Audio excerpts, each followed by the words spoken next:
بسم اللہ الرحمن الرحیم۔ السلام علیکم دوستو آج کا جو قصہ ہے وہ ہے قصہ ہارون الرشید اور اس کے بیٹے کا۔ یہ لمحہ فکریہ ہے ہمارے مسلمانوں کے لیے کہ ہم قرآن و سنت سے کتنا دور ہو گئے ہیں اور اپنی آخرت کو بھول گئے ہیں۔ مسلمان ہونے کے ناطے ہمارا یقین ہے کہ قیامت آنی ہے، ایک دن مرنا ہے۔ کل نفس ذائقۃ الموت، ہر جاندار چیز نے موت کا ذائقہ چکھنا ہے۔ آج جو ہمارا ٹاپک ہے، جو آج ہمارا موضوع ہے، وہ اسی موت کے حوالے سے ہے، آخرت کے حوالے سے ہے، جس کو میں آپ کے ساتھ شیئر کرنا چاہتا ہوں۔ خلیفہ ہارون الرشید کا ایک بیٹا تھا جس کی عمر تقریباً 16 سال کی تھی۔ وہ بہت کثرت سے زاہدوں اور بزرگوں کی مجلس میں رہا کرتا تھا اور اکثر قبرستان چلا جاتا۔ وہاں جا کر کہتا، تم لوگ ہم سے پہلے دنیا میں تھے، دنیا کے مالک تھے، لیکن اس دنیا نے تمہیں نجات نہیں دی، حتیٰ کہ تم قبروں میں پہنچ گئے۔ کاش مجھے کس طرح خبر ہوتی کہ تم پر کیا گزر رہی ہے اور تم سے کیا کیا سوال و جواب ہوئے ہیں۔ وہ اکثر یہ شعر پڑھا کرتا اور بہت روتا۔ مجھے جنازے ہر دن ڈراتے ہیں اور مرنے والوں پر رونے والیوں کی آوازیں مجھے غمگین رکھتی ہیں۔ ایک دن وہ اپنے باپ کی مجلس میں آیا۔ باپ کی مجلس میں وزراء، امراء، وزیر، مشیر سب بیٹھے ہوئے تھے، جبکہ لڑکے کے بدن پر ایک معمولی سا کپڑا اور سر پر ایک لنگی تھی۔ تمام اراکین سلطنت آپس میں کہنے لگے کہ اس پاگل لڑکے کی حرکتوں کی وجہ سے امیر مومنین کو دوسرے بادشاہوں کی نگاہ میں ذلیل کر دیا ہے۔ اگر امیر المومنین اسے سمجھائیں، اس کو ٹوکیں اور تنبیہ کریں تو شاید یہ اپنی حالت سے باز آ جائے۔ امیر المومنین نے یہ بات سن کر اس سے کہا، بیٹا تم نے مجھے لوگوں کی نگاہ میں ذلیل کر رکھا ہے۔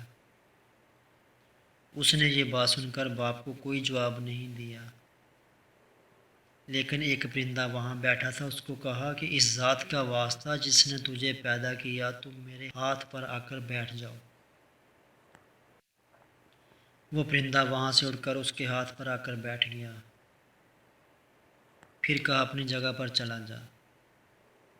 وہ ہاتھ سے اڑ کر اپنی جگہ پر واپس چلا گیا۔ اس کے بعد اس نے عرض کیا، ابا جان، اصل میں آپ دنیا سے جو محبت کر رہے ہیں اس نے مجھے رسوا کر رکھا ہے۔ اب میں نے یہ ارادہ کر لیا کہ آپ سے جدائی اختیار کر لوں۔ یہ کہہ کر وہاں سے چل دیا اور ایک قرآن پاک صرف اپنے ساتھ لیا۔ چلتے ہوئے ماں نے بہت قیمتی انگوٹھی بھی اس کو دے دی تاکہ مشکل وقت میں وہ اس کو فروخت کر کے اپنے کام میں لائے۔ وہ یہاں سے چل کر بصرہ پہنچ گیا اور مزدوروں کے ساتھ کام کرنے لگا۔ وہ ہفتہ میں صرف ایک دن، منگل والے دن کام کرتا اور 8 دن تک وہ مزدوری کے پیسے خرچ کرتا اور 8ویں دن پھر منگل والے دن مزدوری کر لیتا اور 1 درہم مزدوری لیتا، اس سے کم یا زیادہ نہ لیتا۔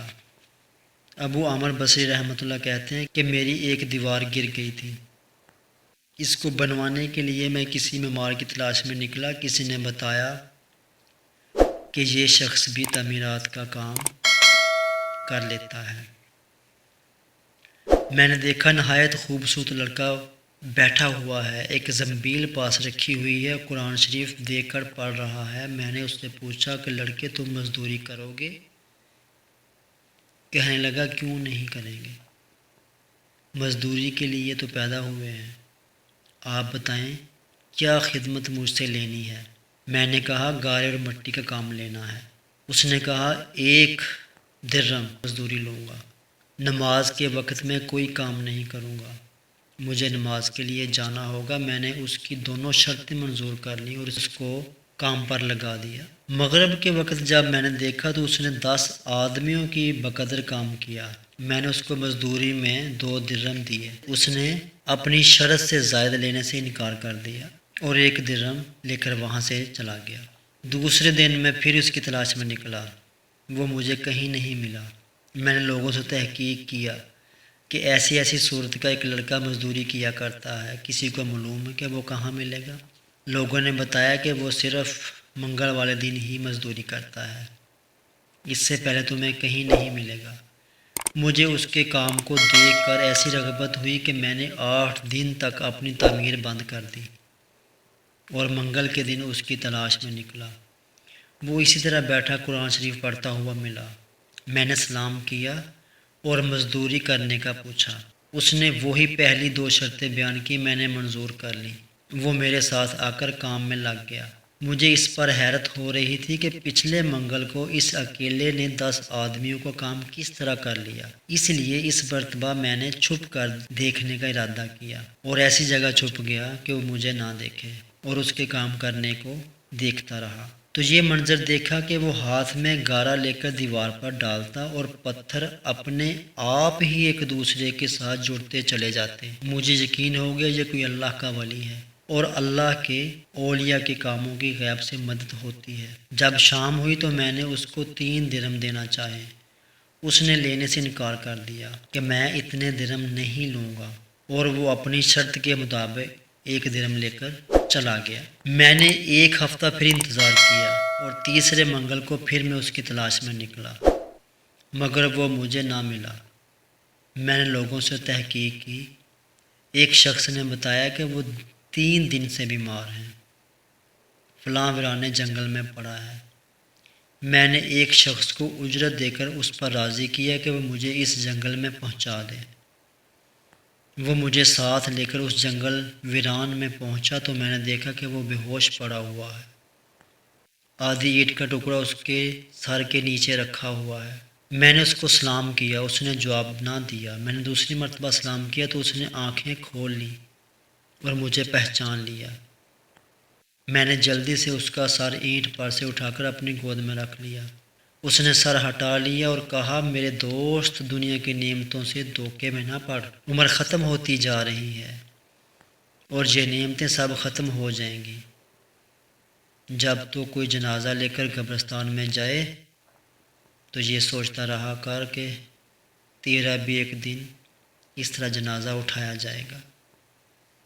اس کے بعد اس نے مجھ سے کہا کہ ابو عمر، جب میری روح نکل جائے تو مجھے نہلا کر میرے اسی کپڑے میں مجھے کفن پہنا دینا۔ میں نے کہا، میرے محبوب، اس میں کیا حرج ہے کہ میں تیرے کفن کے لیے نئے کپڑے نہ لے آؤں؟ اس نے جواب دیا، نئے کپڑوں کے لیے زندہ لوگ زیادہ مستحکم ہیں۔ اس نے جواب دیا، نئے کپڑوں کے لیے زندہ لوگ زیادہ حقدار ہیں۔ یہ جواب حضرت ابو بکر صدیق رضی اللہ تعالیٰ عنہ کا جواب ہے۔ انہوں نے بھی اپنے وصال کے وقت یہی فرمائش کی تھی کہ میری انہی چادروں میں کفن دے دینا، اور جب ان سے نئے کپڑے کی اجازت چاہیے تو انہوں نے یہی جواب دیا تھا۔ لڑکے نے کہا، کفن تو پرانا ہو یا نیا، بہرحال بوسیدہ ہو جائے گا۔ آدمی کے ساتھ تو صرف اس کا عمل ہی رہتا ہے، اور یہ میری لنگی اور لوٹا قبر کھودنے والے کو مزدوری میں دے دینا، اور یہ انگوٹھی اور قرآن شریف ہارون رشید تک پہنچا دینا، اور اس کا خیال رکھنا کہ خود انہی کے ہاتھوں میں دینا، اور یہ کہہ کر کہ ایک پردیسی لڑکے کی یہ میرے پاس امانت ہے، اور وہ آپ سے یہ کہہ گیا کہ ایسا نہ ہو کہ اس غفلت اور دھوکے کی حالت میں آپ کی موت آ جائے۔ یہ کہہ کر اس کی روح نکل گئی۔ اس وقت مجھے معلوم ہوا یہ لڑکا شہزادہ تھا۔ اس کے انتقال کے بعد اس کی وصیت کے موافق میں نے اس کو دفن کر دیا اور دونوں چیزیں گورکن کو دے دی، اور قرآن پاک اور انگوٹھی لے کر بغداد پہنچا۔ کیسر شاہی کے قریب پہنچا تو بادشاہ کی سواری نکل رہی تھی۔ میں ایک اونچی جگہ کھڑا ہو گیا۔ اول ایک بہت بڑا لشکر نکلا جس میں تقریباً 1000 گھوڑے سوار تھے۔ اس طرح یکے بعد دیگرے 10 لشکر نکلے۔ 10ویں جتھے میں خود امیر المومنین بھی تھے۔ میں نے زور سے آواز دے کر کہا، اے امیر المومنین، آپ کو حضور اقدس صلی اللہ علیہ وآلہ وسلم کی قرابت داری کا واسطہ ذرا توقف کر لیجئے۔ میری آواز پر انہوں نے مجھے دیکھا تو میں نے جلدی سے آگے بڑھ کر کہا، میرے پاس ایک پردیسی لڑکے کی یہ امانت ہے جس نے مجھے یہ وصیت کی تھی کہ یہ دونوں چیزیں آپ تک پہنچا دوں۔ بادشاہ نے ان کو دیکھ کر پہچان لیا، تھوڑی دیر سر جھکایا، ان کی آنکھوں میں آنسو آ گئے اور ایک دربان سے کہا، اس آدمی کو اپنے ساتھ رکھو، جب میں واپسی پر بلاؤں تو میرے پاس پہنچا دینا۔ جب وہ باہر سے واپسی پر مکان پر پہنچے تو محل کے پردے گروا کر دربان سے فرمایا، اس شخص کو بلا کر لاؤ، اگرچہ وہ میرا غم تازہ ہی کرے گا۔ دربان میرے پاس آیا اور کہنے لگا، امیر المومنین نے بلایا ہے اور اس کا خیال رکھنا کہ امیر پر صدمے کا بہت اثر ہے۔ اگر تم 10 باتیں کرنا چاہتے ہو تو 5 پر ہی اکتفا کرنا۔ یہ کہہ کر وہ مجھے امیر کے پاس لے گیا۔ اس وقت امیر بالکل تنہا بیٹھے تھے۔ مجھ سے فرمایا کہ میرے قریب آ جاؤ۔ میں قریب جا کر بیٹھ گیا۔ کہنے لگے، تم میرے اس بیٹے کو جانتے ہو؟ میں نے کہا، جی ہاں میں ان کو جانتا ہوں۔ کہنے لگے، وہ کیا کام کرتا تھا؟ میں نے کہا، گارے مٹی کی مزدوری کرتے تھے۔ کہنے لگے، تم نے بھی مزدوری پر کوئی کام اس سے کرایا تھا؟ میں نے کہا، کرایا ہے۔ بادشاہ کہنے لگے، تمہیں اس کا خیال نہ آیا کہ اس کی نبی پاک صلی اللہ علیہ وسلم سے محبت تھی کہ یہ حضرات نبی پاک صلی اللہ علیہ وسلم کے چچا حضرت عباس رضی اللہ تعالیٰ عنہ کی اولاد ہیں؟ میں نے کہا، امیر المومنین، پہلے اللہ سے معذرت چاہتا ہوں، اس کے بعد آپ سے معذرت خواہ ہوں۔ مجھے اس وقت اس کا علم نہیں تھا کہ یہ کون ہے۔ مجھے ان کے انتقال کے وقت ان کا حال معلوم ہوا۔ کہنے لگے، تم نے اپنے ہاتھ سے اس کو غسل دیا؟ میں نے کہا، جی ہاں۔ بادشاہ کہنے لگے، اپنا ہاتھ لاؤ۔ میرا ہاتھ لے کر اپنے سینے پر رکھ دیا اور چند اشعار پڑھے۔ اے وہ مسافر جس پر میرا دل پگھل رہا ہے، میری آنکھیں اس پر آنسو بہا رہی ہیں۔ اے وہ شخص جس کا مکان دور ہے لیکن اس کا غم میرے قریب ہے۔ بے شک موت ہر اچھے سے اچھے عیش کو ختم کر دیتی ہے۔ وہ مسافر ایک چاند کا ٹکڑا تھا، یعنی اس کا چہرہ جو خالص چاندی کی ٹہنی پر تھا، یعنی اس کے بدن پر، پس چاند کا ٹکڑا بھی قبر میں پہنچ گیا اور چاندی کی ٹہنی بھی قبر میں پہنچ گئی۔ ابو عمر رحمۃ اللہ فرماتے ہیں کہ اس کے بعد جو رات آئی تو میں اپنے وظائف پورے کر کے لیٹا ہی تھا کہ میں نے خواب میں ایک نور کا قبہ دیکھا جس کے اوپر نور ہی نور پھیل رہا تھا۔ اس نور کے ابر میں سے اس لڑکے نے مجھے آواز دے کر کہا، ابو عمر، تمہیں اللہ تعالیٰ جل شانہ نے جزائے خیر عطا فرمائے، تم نے میری تجہیر و تکفین کی اور میری وصیت پوری کی۔ میں نے اس سے پوچھا کہ میرے پیارے تیرا کیا حال گزرا؟ کہنے لگا، میں ایسے مولا کی طرف پہنچا ہوں جو بہت کریم ہے اور مجھ سے بہت راضی ہے۔ مجھے اس مالک نے وہ چیزیں عطا کی ہیں جو نہ کبھی کسی آنکھ نے دیکھی، نہ کان نے سنی، نہ کسی کے دل پر ان کا خیال گزرا۔ حضرت عبداللہ بن مسعود رضی اللہ تعالیٰ عنہ فرماتے ہیں، تورات میں لکھا ہے، اللہ تعالیٰ نے ان لوگوں کے لیے جن کے پہلو رات کو خوابگاہوں سے دور رہتے ہیں، یعنی تہجد گزاروں کے لیے وہ چیزیں تیار کر رکھی ہیں جن کو نہ کسی آنکھ نے دیکھا، نہ کان نے سنا، نہ کسی آدمی کے دل پر ان کا خیال گزرا، نہ ان کو کوئی مقرر فرشتہ جانتا ہے، نہ کوئی نبی رسول جانتا ہے۔ دوستو، یہ خلیفہ ہارون رشید کا قصہ امید ہے آپ کو بہت پسند آیا ہوگا۔ اس طرح ایک نئے اور قصے کے ساتھ آپ کی خدمت میں دوبارہ حاضر ہوں گے۔ اس وقت تک کے لیے اللہ ہم سب کا حامی و ناصر ہو۔ السلام علیکم ورحمۃ اللہ وبرکاتہ۔ اللہم صلی علی سیدنا و مولانا محمد وعلی آلہ وصحبہ وسلم۔